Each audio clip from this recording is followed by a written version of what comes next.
Hello, Dr. Amy Mercovich here, Chiropractor and Posture Expert. I'm going to show you how to use a home device, a neck orthotic device, to rehab the normal neck curve, what we call the cervical lordosis. So my favorite way to do it is with what's called the Denneroll. That's this. You may have something that you obtain that looks like this. That can work too. This one's just a little superior. You'll start by doing this on the floor, and I'll show you how.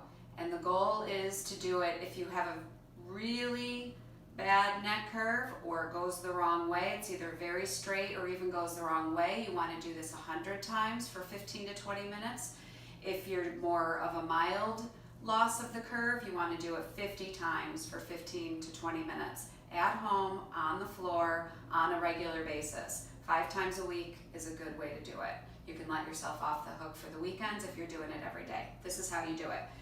It'll say shoulders this side. That goes towards your shoulders on the floor. You're going to lay back over it. You're going to lift your head, but not your shoulders, and shove it down as low as it'll go under your neck, and then your head goes back over it. And then you can relax with your arms down at your sides and the palms up, and you can have your knees bent or straight, whatever's comfortable. You want to set your timer. When the time goes off, you're going to roll to your side to come off of it. Use your hands to push yourself up. Give yourself a second, and off you go.